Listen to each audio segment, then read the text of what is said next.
insik, tigulang na, naghigda na sa iyahang higdaanan, hapit na namatay o nagtinga. Samtang naginhawa pa siya og makasulti, una niyang gisampit ang iyahang asawa nga Pilipina. Maring sa di ara ko sa imong uluhan hikap na sa sawa yang agtang ni ara ko gahilak maring hapit na ko mapanaw. Ingon na yung asawa, ayaw gingon na anak. Ayaw ha, mabuhi ka pa. Wala mo tingog ang insik. Taon-taon, nag-roll call siya sa mga anak. Naaba si Albert, ang kamagulangan. Dad, niara ko sa imong tuodan. Niara ko, ayaw ka balaka. Dilit ni kabiyaan. William, adi-ara ko sa imong kiliran. Ayaw ka balaka na, dilit ni kabiyaan. Hilak na sila. Si Vilma, ang anak ko bay, niya ko sa imong tapad, dad, dapit sa ubos. Si Marites, niya nagkamanguran, na ako sa imong tiilan, dad, di ako ra, nara ko, dili ako biya kanimo. Nihilo mang insik, ug miingon, niya di ay mong tanan, kinsa may nagatang sa tindahan karon. Kinsa may nagatang sa tindahan. No? Last farewell. Katapusang pahimang, no? Maybe because of the shortness of time, ang insik niingon na lang, no? Kung atong hubaron, nganong niamon mong tanan, dili importante ang akong kamatayon. Ang importante ang atong panginabuhi ang tindahan nga inyong gibiyaan. No? That will be my my legacy for you. Take care of it and you will live. No? Bantay siya. Mga last farewell. Nahinumdum usab ako ni atong 1898 dito sa Manila. Panahon pa to sa Makasila. Usa ka bayani nga ang ngalan Jose Rizal. Kadaghanan nato karon dinhi wala na mo mahibalog unsay kinabuhi ni Jose Rizal. Nahibalo ra mo nga si Rizal naas posporo. Diba? Apan siya nga atong bayani nga gani daghang mga tao nag-worship kaniya. Last mi ultimo adios. Niya ng gabi dito sa Intramuros, usa sa mga prisuhan, gibilanggo si Rizal. The night before he was shot or on firing squad dito sa Bagumbayan, nga karon gitawag og Lunita. Siyempre, if we put some drama of his life, after all the struggles to gain freedom for our nation, dito sa Spain, nakapuyo usab siya diris Dipolog and all these things. Niya ng gabi nga ipiring squad siya pagkaugma. Milingkod siya nga naghilak ng hupaw. Maybe hopeless ang tanan. But for the last hope, nagsulat siya sa iyang panamilit. Invoking the feelings of the Filipino people who may happen to read this poem. Mi ultimo adios. Gusto ni Rizal nga ang iyang gugma sa atong nasod mahoptan usab sa tanan. O ang iyang kaisog, o ang iyang paningkamot, nga maluwas kita sa kaulipnan, gikan sa mga kamot, sa rehimen nga mga Espanyol, pay ipadayon. No? Nagkanayon siya, mubasa na gamay, no? Adios, patria adorada. No? Iyang gisulat, with tears in his eyes, and an heart that is so beating with love for the nation. Adios patria adorada, Rion del Sol querida, and all these things. In the morning after he was shot and died, and now we forget him already. Wala na tamay numdum niya. Wala na tamay numdum sa iyang mga gitudlo. Wala na tamay numdum sa iyang dakong gugma sa atong nasod o sa iyang dakong gugma natong mga Pilipino. Mayo na lamang si Ninoy Aquino miingon, the Filipinos worth dying for. No? An affirmation to that love of Rizal for our nation. Today, karong adlaw, ika-unom nga Domingo sa pagkabanhaw sa Ginoo. Apan niining adlaw, wala pa siya mamatay. The night before he will be arrested, mockery of justice, put into death on the cross. Naghimo pod ang Ginoo og mi ultimo adios. Wala siya mag-inusara, uban ang iyang napulog duha ka tinun-an. Mao nga mubalik kita kadiyot dito sa katapusang panihapon. Let us review what happened in that night. No? Because these are the treasures. Mauni ang mga bahandi nga gibilin kanato sa Ginoo nga atong bantayan. Ang iyang pulong, ang Eucharistia, ang sakramento nga nagpadayag sa inggugma natong tanan ug mao'y tinguha sa atong Ginoo every time we do the Eucharist, we may remember everything that He has left us behind. The hope that one day we will also be able to partake in His glorious resurrection. So nagkanayon dito, niyanang gabi nga sige budhian. Milingkod ang Ginoo uban sa iyahang mga apostoles. Sa wala pa sila manihapon, sa wala pa sila mahuman og panihapon, ang Ginoo mikuha sa pan, iyang gipikas-pikas og miingon, kini maong akong lawas alang kaninyo. Pangaon kamong tanan. Human niya ihatag ang pan, mikuha siya sa kalis nga puno sa bino. Kini ang akong dugo nga iula alang kaninyo. Buhata kini aron paghandom kanako. So we will begin from here. Ang gugma sa Ginoo nga kanunay natong gisaulog uban ang tinuod nga iyang presensya. Human sila mangaon, mitindog ang Ginoo, gihubo niya ang iyahang sapot og iyang kupo og nagtapis siya og tuwalya. Mikuha sab siya og palanggana nga puno sa tubig. Og miluhod siya atubangan sa mga apostoles og gihugasan ang ilang mga tiil. Diha pa drama gani si Pedro, maingon siya, Ginoo, dili jud ko magpahiugas sa akong tiil kanimo. Niingon ang Ginoo, Pedro, kung dili ko hugasan ng imong tiil, wa kay labot kanako. Akong mauna, Ginoo, apil ang ulo og tanan. Mingon ang Ginoo, lihinlo ka na, kaning tiil na lang. Nganong nihugas ang Ginoo sa mga tiil sa apostoles, mingon siya, kung ako nga inyong gitawag nga magtutudlo o Ginoo, naghugas sa inyong mga tiil. Pagpaubos kamo o paghinugasay usab kamo sa inyong mga tiil. Ang Eukarista niya nagpadayag sa iyang gugma natong tanan, nga andang magpakamatay aron kita makaanon kuno kinabuhi. Ang paghugas sa mga tiil, nagpadayag sa gugma sa Dios nga gihigugma kita niya ug andam siyang magpaubos sa iyang pagadios aron lamang makasabot kita unsa diay ang kahulugan sa gugma. O kining tanan gibilin niya kanato. O ang mga sakramento, bunyag, kumpirma, kasal, everything. So, kumplito na. That night, no? Anang gabi una, nga karon atong hinumduman. No? O labi na gyud ang iyang pulong, nga gibilin kanato, ang matuod nga bahandi, nga maoy tuburan sa mga grasya, nga atong madawat o atong puyan.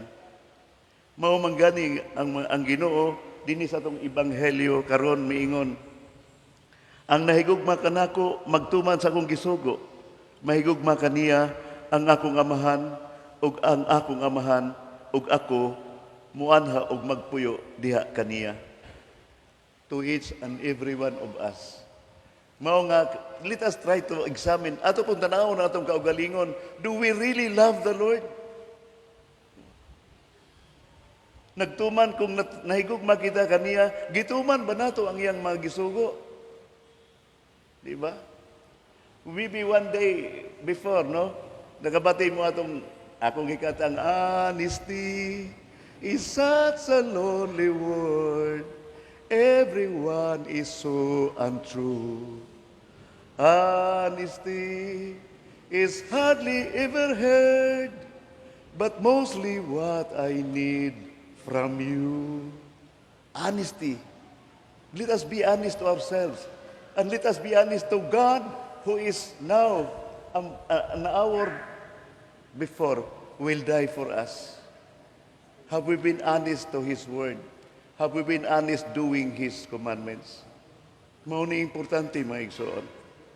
Tungod kay kung tinuod kitang naghigugma o nagbuhat sa iyang mga gisugo, suod kita sa Ginoo. Ang pagbuhat nato sa iyang mga gisugo, dili lang diha sa misa, pagdawas ang lawas og dugo, pagpaminaw sa mga pulong nga makapuyo siya kanato. Ang importante nga nagmatuod nga nagpuyo sa Hesus sa atong kinabuhi kanang mutuman kita sa iyang mga gisugo. Ilabi ng paghigugma, pagpaubos, pagpasaylo, pagtinguha og kaangayan. And maybe if we are truly honest, this one very moment, let us think of our family, ang atong mga pamilya. Have I been honest to my family? Tinuod ba ko sa akong bana? Nagmatinud-anon ba ako sa akong asawa? Nagmatinud-anon ba ako sa paghigugma sa akong mga ginikanan? Nagpadayag ba ako og kanang gitawag og gratitude? No? Diba? Now look at yourself. Niata sa simbahan. And you know that God is looking at us now, listening and reading each of one's heart. Nahibalo siya kung unsay nasa sulod sa imong hunahuna. Nahibalo siya kung unsay nasa imong kasing-kasing. Bisag imo pa ng taguon, dili ka makalimod. The Lord knows if you are dishonest or honest to Him. Kung may padayon siya, if you are dishonest to me, tungod sa mga panghitabo sa kalibutan, ayaw pasagdi nga maiun-ana na lamang ang imong kinabuhi. Mao man gani nga maingon siya, sultihan ko kamo, samtang uban pa ako kaninyo. Ang manalaban, ang Espiritu Santo nga ipadala sa amahan sa akong ngalan, magtudlo unya kaninyo og magpahinumdum sa tanan nga akong gisulti kaninyo karon. An hour before His death, He promised us another gift from God, the Holy Spirit. The Holy Spirit who is one of the persons of God. Sa ato pa, inig makadawat nato ang Espiritu Santo, gidawat usab nato ang Ginoo. Ug unsay buhaton sa Espiritu Santo, He will tell us, He will guide us, He will remind us, and maybe even sometimes protect us from lies and danger of this world. Now, how can we give the Holy Spirit a chance in our lives? Kung ang atong kaugaling kabubuton lamang ang atong tumanon, o dili ganita ganang maminaw sa pulong sa Dios. Tunaw ang atong kaugalingon, ganahan tang musimba pero maduminggo ra sa ubang mga adlaw, ato adito, no, nagsikad-sikad sa lata, way pagtagad. Ug madagma sa kasuko, sa kasilag, dili na ito mapugan ng baba. No? Walay makapugong because the Holy Spirit is not inside your heart. No? Unya mingon pag yun ang Ginoo, when you receive the Holy Spirit, ang kalinaw maana ang kaninyo. No? Mauni ang unang pulong sa iyang pagkabanhaw na niya ng unang adlaw nga nagpakita siya sa mga apostoles, ang kalinaw maana ang kaninyo. O karon iya po ning gisulti niya ni before He died on the cross. Mingon siya, ang kalinaw ibilin ko kaninyo, ang akong kalinaw ihatag ko kaninyo. Kalinaw nga dili ingon sa ikahatag sa kalibutan. Ayaw kamo kabalaka ug ayaw kahadlok. Gisultihan ko kamo sa nga mubiya ako kaninyo, apan mubalik ako.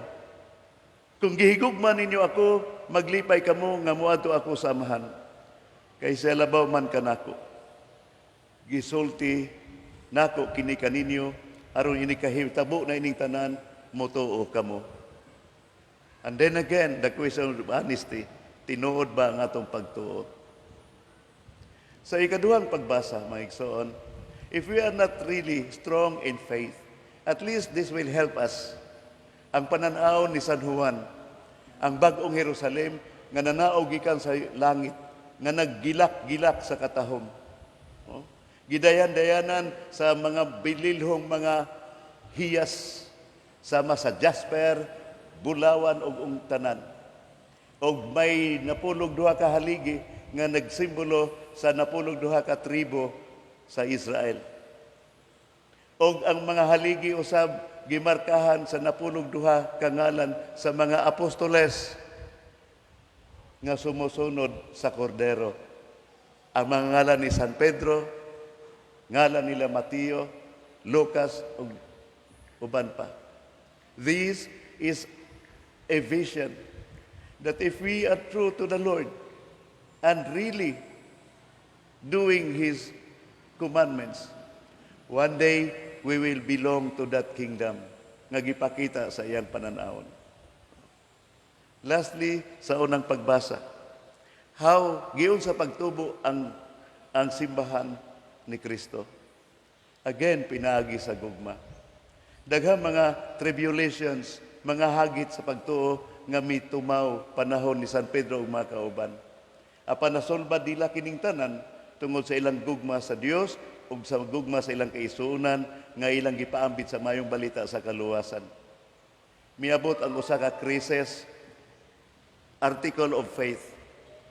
Ang mga Hudiyo, mga eskriba ug mga Parisiyo nga nakabig sa pagka-Kristiyanos, sila ang unang mitindog ug misupak nga ang mga hintil ihimoong sakop sa simbahan sa pagtuo nga dili tulion, nga tulion jud sama sa tradisyon.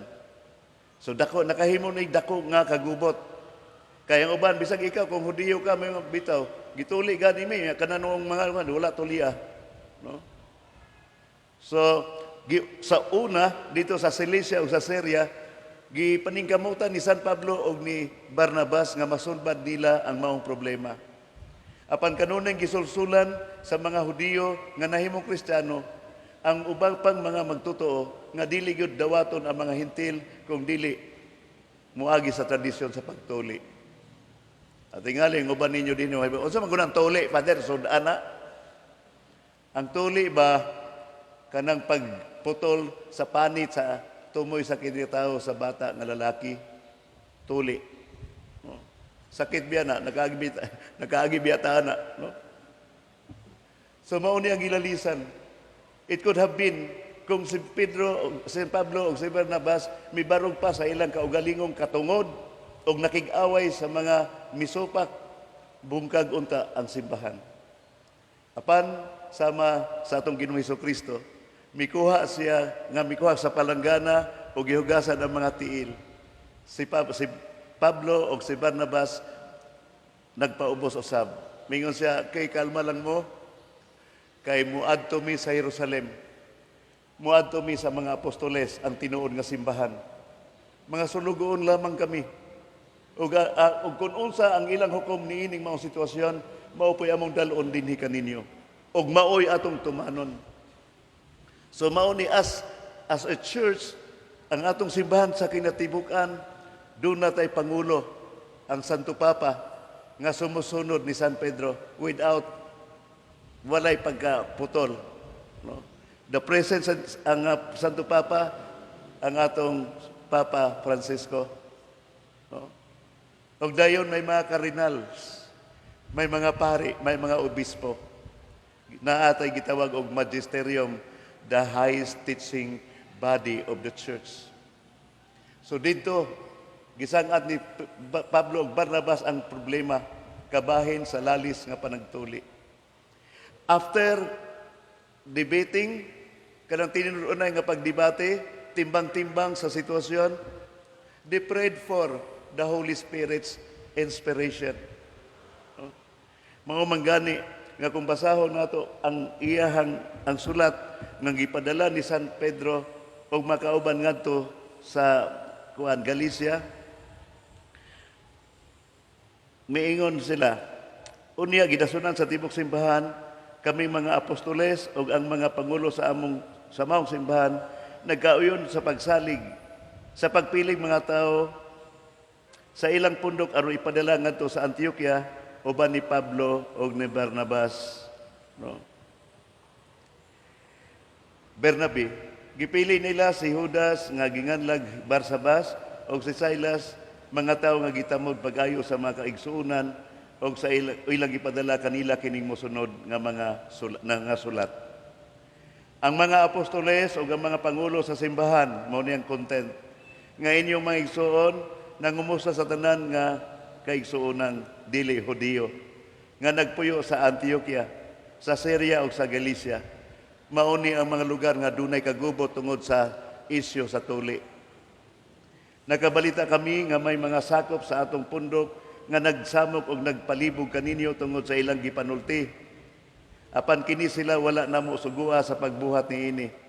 Busa nagtigom kami ug nagkauyon nga ang tanan sa pagpilig mga tinugyanan aron ipadala nga na kaninyo. Ug dayon mingon siya, mukuyog sila sa atong minahal nga higala nga si Bernabe ug ni Pablo nga nagdala sa ilang naghalad silang kinabuhi aron pag-alagad sa atong Ginoong Hesukristo.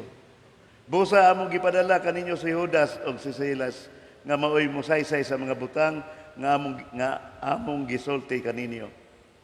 Ang Espiritu Santo ug kami nagkauyon sa dili pagsangon kaninyo sa laing mga palas-unong gawas sa gikinahanglan nga tulumanon nga mao kini to solve the problem of the issue of tuli. Now, dili na lang mo tulion, apan mouni ang inyong buhaton. Ayaw kamo pagkaon ug kalanon nga gihalad ngadto sa mga Dios.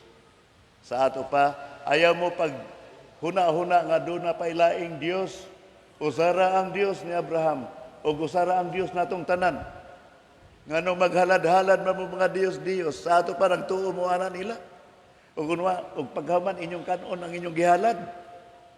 Pagano nga kinabuhi. Magbag-o kamo, tulia ang inyong tradisyon, tulia ang inyong kasing-kasing. Ikaduha, nga dili kamo mangaon sa mananap nga gituok. Kay kanang mananap nga tuokon og kanon sa ato pa na wala moagi sa proseso sa disente nga paagi sa pag-ihaw. Maunay pag-agi sa mga pagano, mura mga ihalas nga mga tao. Ikatulo, likay ang pagighilawas, ilabi na sa dili nimong asawa o bana. Ampingi ang inyong lawas, kay kini bililhon nga templo sa Espiritu Santo. So sa to'y tulo ka butang nga gisugo ni Pedro ug makauban sa mga hintil nato, dili na ta kinahanglan magpatuli. Apan uban natuli na swerte mo, no? Kinahanglan una dili ta mag-worship og laing Dios, pinagi sa paghalad-halad kanila. Mao man gani ang atong Monsignor Bohol, masuko gyud na kayo na kay habak, anting-anting na ay mga gitawag og horim-horim. No?